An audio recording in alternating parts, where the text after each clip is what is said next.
Elizabeth Browning was an icon of the Collie breed. Her beautiful Tokalon Collies had tremendous impact on the breed for many generations. Known for their beautiful outlines and tremendous coats, these dogs lived up to the very meaning of Tokalon, a Greek word meaning beauty. As a young boy, Nicholas Brown was to venture a trip to West Hurley, New York, where he would purchase his first collie from Mrs. Browning. That meeting secured a friendship that would last until the end of Mrs. Browning's life. During the ensuing years, Nick would visit often, and the following video is a recap of those visits, while Nick shares his thoughts and memories of this wonderful lady and her beautiful collies. Well, it's a long time ago now. Late 40s? Around 48. I was about 12 years old at the time when I started going over to Mrs. Browning. And it started with my having gotten one of her Blue Merrill collies, my first collie, Patches. And then she was bred to champion Tokalon Ice Storm and produced my first litter of puppies. In the meantime, Mrs. Browning being relatively close by, I would visit her, and I loved being with the dogs. And I've found her, even at a young age, such a fascinating person.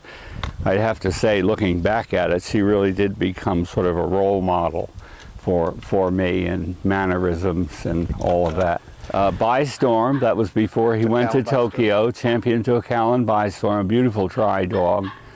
And Refection was there. Some of the Golden Harvest, in fact, who came with me in those really late years. I actually had him until he died? Yes, he was with me, Golden Harvest. They called him Taffy. Might remember his kennel name was Taffy. And the blue dogs were there, and at that time, what was the blue dog? Banner was along at that time, and Magic, Blue Magic, he was there. I knew Ice Storm and Winter Shadows, but they were real early dogs. She was always fond of Glenn Twyford. And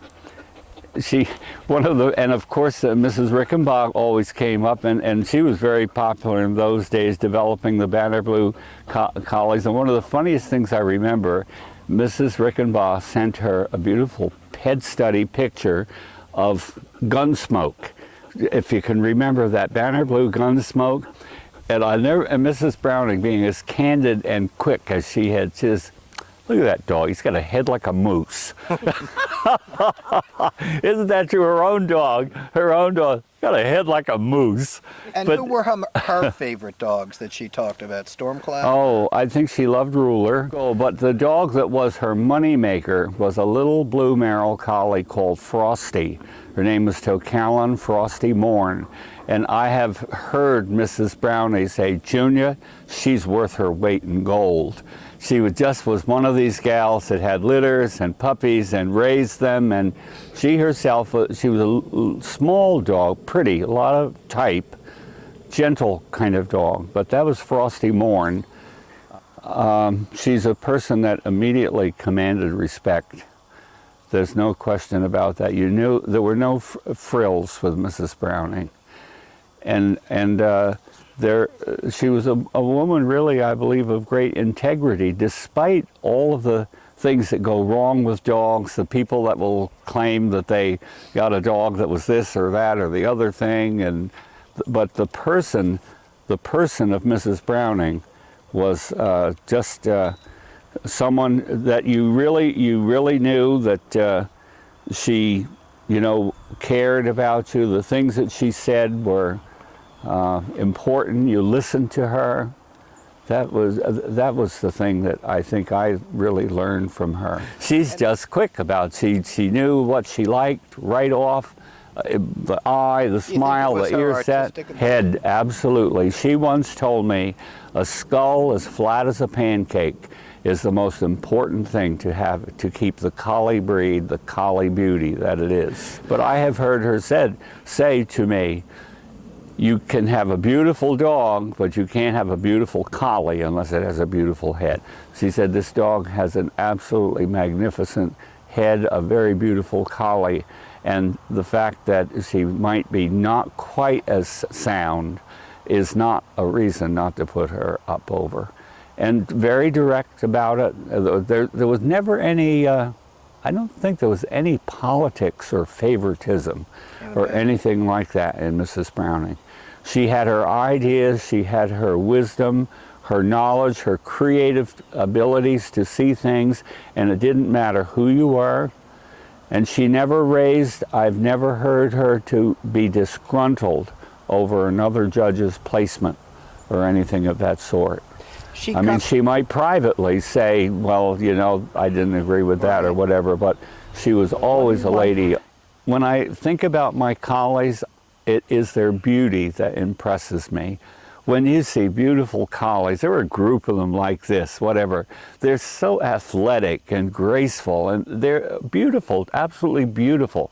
They're noisy, they can be flaky as all get out in the wrong circumstances, but other qualities, they're very loyal. And color-wise, I think Mrs. Browning would not condone all of the sable, blue Merrill breedings and all of that now. She, you know, she was very stringent about that. Really? You only bred tries to sables and tries to blues, and that did maintain that beautiful color that the Tokalons were known for. You know, the thing that, the reason why I think it's so important to keep some of this current and keep it alive is because so many people just forget about this. And I often think with Mrs. Browning that she was forgotten, and people forgot about her, and people forgot that, you know, here was this woman who everybody revered, and suddenly they didn't pay attention to her. Yeah, that's true. Well, she certainly always loved her dogs. But you know, Mrs. Browning had a very open mind about dogs. I believe she's credited with having developed the first apricot poodles, and she did love her poodles. She thought they were so intelligent. Everything that she created was to the eye of perfection to her. And I think her whole life was geared right up to the 80s, and she was a sharp lady right to the end.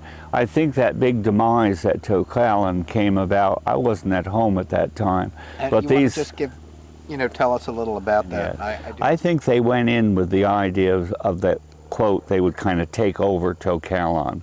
And nobody takes over anything from Mrs. Browning, even if she's 87. And I believe that when she realized what was going on, she just got rid of those guys. And it was a bit of a vindictive thing that was done.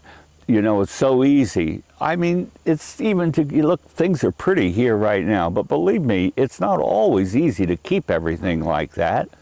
And, you know, people made these accusations about she can't take care of her dogs, she's not feeding them, and all of this. That just was not true. But rather than help, they'd rather... Rather than help, and that's the whole thing with the... Well, they make a fortune on these kennels that they clear out.